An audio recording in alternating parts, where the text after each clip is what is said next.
ready? So whether you're gardening in a small space or you're looking for a small shrub, this video might be for you. Welcome to Gardening with the Landscape Connection. My name is Michelle. I live in Northern Illinois, Zone 5. I just got back from the nursery with a bunch of small shrubs. And what I mean by small shrubs is these are those shrubs that you can either tuck into your landscape along the edge of a border or put them in a pot because maybe you're looking for something a little more impactful than just some annuals, or you have just small space and you need that shrub that's going to stay under 3 feet. And every one of the shrubs that I'm going to talk about today, they all stay under 3 feet and they don't get any wider than 3 or 4 feet. Therefore, I like to use them to tuck in. Even small shrubs can have big impact. This is a flower off of a Firelight tidbit. Isn't that absolutely gorgeous? So even small shrubs can be big and impactful in your garden. So let's talk about the 12 that I brought back from the nursery. And look, I made flashcards because everyone knows I can't count. I lose track every single time. So I made flashcards. So we're going to talk about my 12 favorite. Now, just know this is not an inclusive list. There are others besides what I'm going to talk about. I have planted pretty much everything that I'm going to talk about today, so I have some experience with all of them. But just know that there are probably others out there, and feel free to list those below. If people are reading the comments, they can check that out. But without further ado, let's go ahead and get started with small space gardening, small shrubs that you can tuck in pretty much anywhere.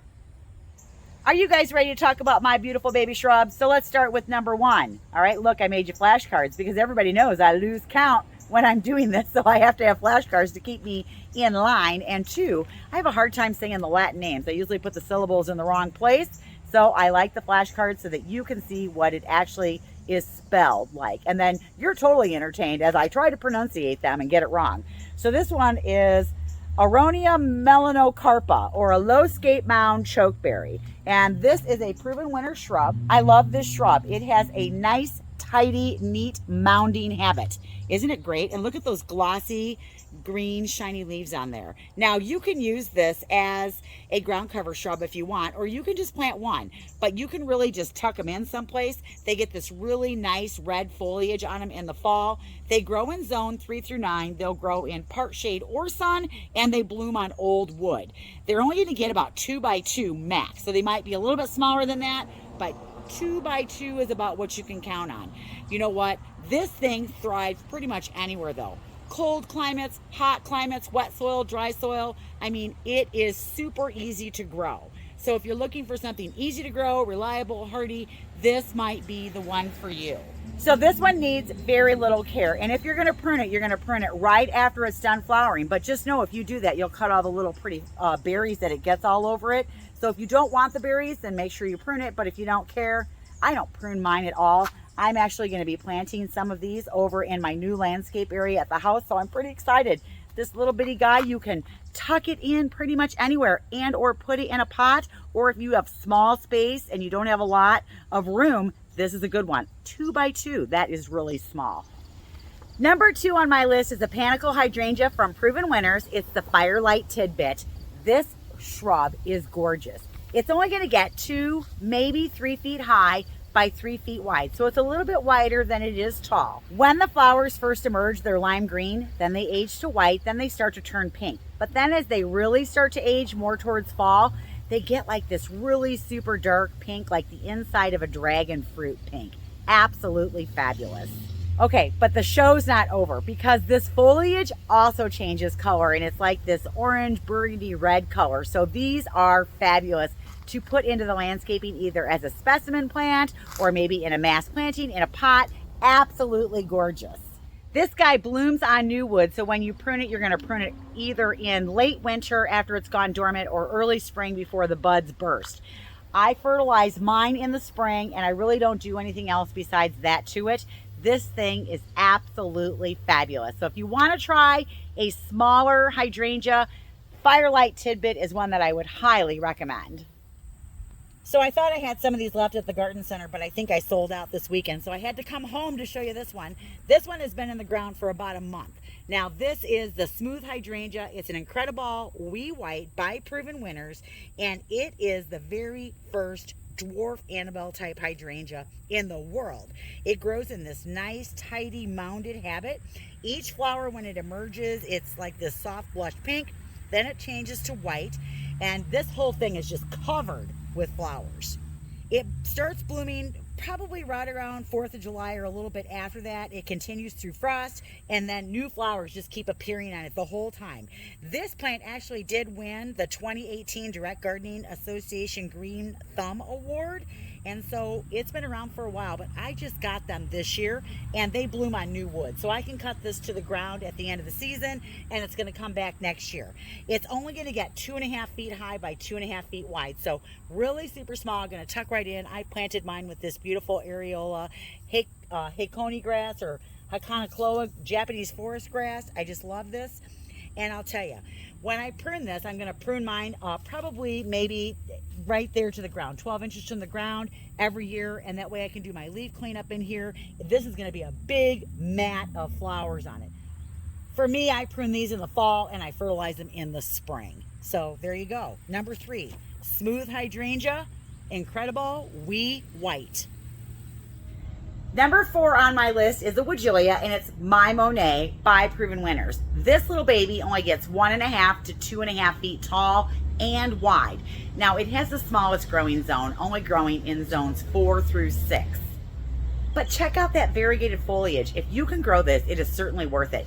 It has this beautiful pink tinge on the leaf when the leaves are new and they come out, so it really has this pink hue to it in the spring and early summer, and then late spring, early summer, it's just covered with these, I call them medium pink flowers all over. I don't prune mine, and I have them growing over by the pond area in the back, and I have them growing up by the road by an entranceway here at the store, and they've been in for 3 or 4 years.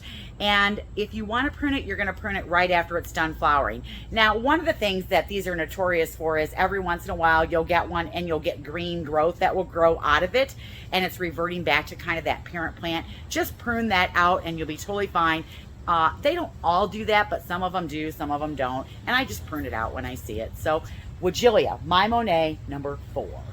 So on all the ones that I'm showing you, this is the one that I have not grown yet, but I will be putting some in my landscaping over at my house. And so this is number 5. This is another Panico Hydrangea. It's a tiny Quickfire. I love Quickfires. I have a big Quickfire growing in front of the store. I have the little Quickfires growing at my house.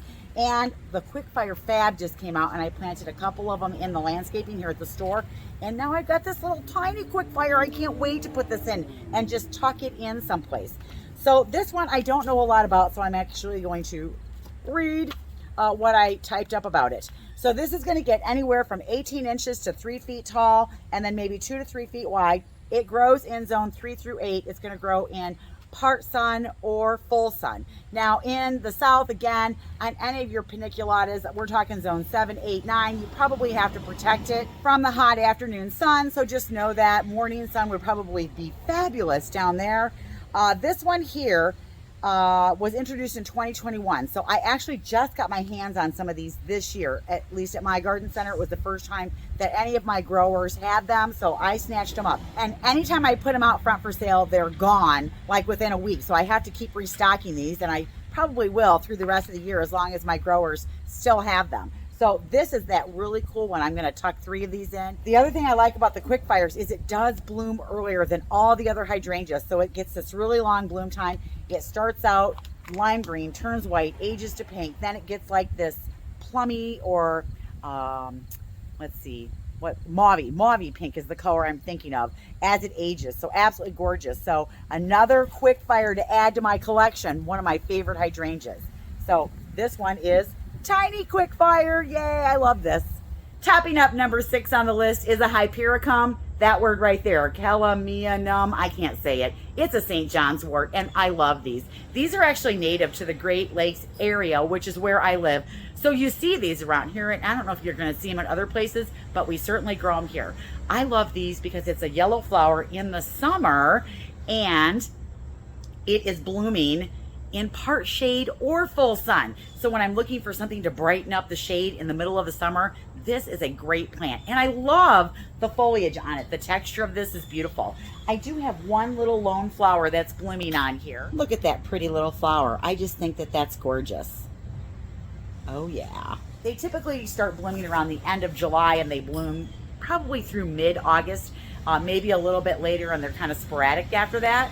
If you're gonna prune these, you're gonna prune them in late summer when they're done flowering. They do grow in zone 4 through 7. They get 2 to 3 feet high and wide. So perfect little tuck in plant for your garden. Another bonus about these, they will grow pretty much in any soil, and they will grow in clay. Yeah, clay. That is a bonus for me because I have so much clay around my house. So we love St. Johns Wort. Number 7 on my list is another Woodgelia. This is Spilled Wine. It is also from Proven Winners, and it comes from the Wine and Roses series, and there's actually 4 in the series. I like the Spilled Wine because I think it's the perfect size for the application that I want to use it in most of the time. And so that's what the little fuchsia flowers look like on it, and they come out in probably early summer, late spring, depending on where you're at. This one gets 2 to 3 feet tall and wide. It does want full sun, and it grows in zone 4 through 8. They're deer resistant, they're easy to care for, and I just love these fuchsia flowers that it gets. It prefers well-drained soil, but it's pretty adaptable to all kinds of soil types. And if you're gonna prune it, you're gonna prune it after it's done flowering. Now, typically, there is a fine wine that's 3 by 3 and a midnight wine that's 12 inches high by 2 feet wide. I haven't grown either one of those two, but it's in that series. I've grown the Wine and Roses and the Spilled Wine. I like both of them. I like the purple foliage on it. And so I just love this shrub. I love having a little bit of that purple. And then, you know, when it's flapping in the breeze, see how the undersides get a little bit green as it ages. So I just love this shrub. Are you ready for it? Number 8. Yeah, it's another hydrangea, but hydrangeas have superpowers, you guys. Number 8 is the Panico Hydrangea, or the Bobo. I like this hydrangea too because it is a later bloomer, and it does have that beautiful flower that comes out. It's green, it turns white, then it ages to pink, and then it gets like this two-tone thing going on as the flowers age to that mauve pink. The flowers are a panicle shape on there, and it grows to the size that I need it to. So what's awesome about it is this one is really nice in a pot. It's also good in the ground as a specimen plant, especially if you have that limited space. And what I love about this one is when it gets the flowers on it, it covers this whole plant with flowers from tip to bottom, and it is spectacular when you walk by it. It's like a showstopper. So you can plant this one all by itself and create that awesome look that you're going for in the garden. This guy is growing in zone 3 through 8, and it's going to top out maybe 3 by 3. It's going to grow in part shade, full sun. If you're in the south, protect it from the hot afternoon sun. The further north you go, the more sun it can take. I have mine growing in full sun. It gets all day sun. I don't have to worry about adding extra water to this unless I'm going through a drought, and it does really well all on its own. It took me about 2 seasons to get it established. The first year I had to water it a lot. The second year a little bit more. This year, outside of the little drought that we had at the beginning of June, I haven't added any extra water to mine. So I love this plant. It's so awesome to grow. If you're gonna prune it, you're gonna prune it after it's gone dormant in the winter, or you're gonna prune it in early spring while it still doesn't have any leaves on it. So there you go. Panico Hydrangea, number 8, Bobo. Number 9 on my list is an ilex or a winter berry, and this is the Nana Red Sprite. So this is a dwarf cultivar, and this one is a female. So the female is the one that gets its berries, but you need a male to pollinate the female. Typically, you need 1 male for every 6 to 10 females, and they need to be planted within 10 to 20 yards of each other so that they can cross-pollinate and produce the berries that are going to turn red in the winter. The red berries persist through the winter, and they're absolutely gorgeous. So I am going to be putting some of these in the new landscaping next door. These are going to grow in zone 3 through 9, and again, they're going to get about 3 by 3. This is the Red Sprite, so it's a dwarf cultivar, and if you're looking for a male, Jim Dandy, which gets probably 5 by 5, maybe 6 by 5, those are a male cultivar that you can use to pollinate the females. And as you can see, this one already has its berries, so let's check them out. See the green berries on here? Those are going to all turn red. Another thing about this plant is it does turn red in the fall. So not only do you get this beautiful shrub that you got growing in your landscape in the summer, you get the green berries, and then it's going to turn red and get the red berries in the winter. Oh, what's not to love about this shrub? So number 9 is the winter berry. This is the Nana Red Sprite. It is well worth trying. I had to come home to get this one. This is number 10. This is the Petite Knockout Rose, and these were introduced, I think, I don't know if they were introduced last year, but I saw them for the first time last year and brought them into the garden center. And every time I bring them in, I sell out really super fast. These are going to be great in a pot as well. I have mine planted in my herb garden. They only get about 1.5 feet high and wide. And I love the Fire Engine red non-fading flower that's on this. Isn't that gorgeous? They're little bitty. They're very compact. They're very bushy. They have this nice dark green foliage on it that's kind of glossy. So let me pinch off one of those. See? Isn't that pretty? Look at that. Isn't that a nice little compact little thing? It's the first ever miniature knockout rose. And so it's got that same flower power as a big knockout, but in a mini. And so you got to love that. It's great in a decorative container on your porch or your patio. And again, I have mine in my herb garden. So I love mine. I planted it last year. Little petite knockout rose. Oh, and I forgot, they grow in zone 4 through 10. I have included one shrub on here that is a conifer, and this is an arborvitae. And I included this one because for me, this one is super easy to grow. I don't have to prune it. And the only thing I ever do to it is sometimes in the spring, I have to come through and pull maybe some of the dried foliage off from the winter. But I find if I spray this with wilt stop, usually in December, and that helps it with its drying out. And I never put these out in the open. I always tuck them in someplace where they're going to be a little more protected. But this is an arborvitae, a thuja, or a Lensville Arborvitae. And I believe a cultivar that you can find is called Mr. Bowling Ball. And look at the foliage on this. It is so beautiful. Let me bring you up closer. Check that out. Isn't that absolutely gorgeous? Now, what I love about this that's different than a normal arborvitae is it's got this soft, fine, needle, feathery appearance. It makes this perfect, compact sage green ball. I don't prune it. I don't shear it. The biggest thing is it doesn't want to sit with wet feet. You want to make sure that it's got plenty of room where it can drain. And I do protect it a little bit from winter winds and stuff like that. This cute little baby is only going to grow 24 to 36 inches high and wide. It's going to grow in zone 4 through 7. It is best with some sun. Morning sun is the best for this. It's a pretty low maintenance shrub. We have them growing in the raised beds along the greenhouse in the front of the store, and it does tolerate a little bit of urban pollution. So, you know, I just love this shrub. I love it because I can plant it and not do really anything to it. So there you go. Lensville Arborvitae. Oh, I love you. The last shrub that I'm going to talk about is a buddleia, specifically the Pugster series from Proven Winners, and I have a blue one here. We can grow these here in Illinois, and there's still a lot of places in the United States that you can buy and grow them. I do know in Oregon and Washington they're considered invasive and you can't buy or sell them there. I don't know if other states are getting ready to classify them that as or not. I don't know, but in Illinois we can still grow them. The Pugster series is a dwarf cultivar of a butterfly bush, which is a serious pollinator attractor. Hummingbirds, bees, butterflies all love this shrub. They are only going to get 2 to 3 feet high by 3 feet wide, and they're going to grow in zone 5 through 9. You don't have to deadhead them if you don't want to, but you can certainly go in and take the spent flowers off. On my shrub here, these probably look a little more spent than they would if they were growing in the landscape because it's been in this pot all season, but they certainly bloom for a super long time, all summer long. Now, if you are in zone 5 or 6, they do recommend that you don't plant these in the fall, that they really need to be planted in the spring.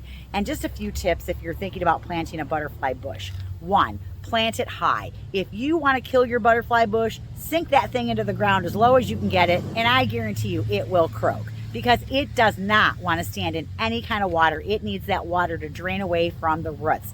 So the other thing is don't put mulch right up next to the base. Pull that mulch away so that it doesn't stay wet around the base of the butterfly bush. Now, I personally leave mine up all winter long and I prune them down in the spring. I think that gives it a better shot of getting through the winter when I've got some protection on the crown because I can't pile mulch up on it because it doesn't like that.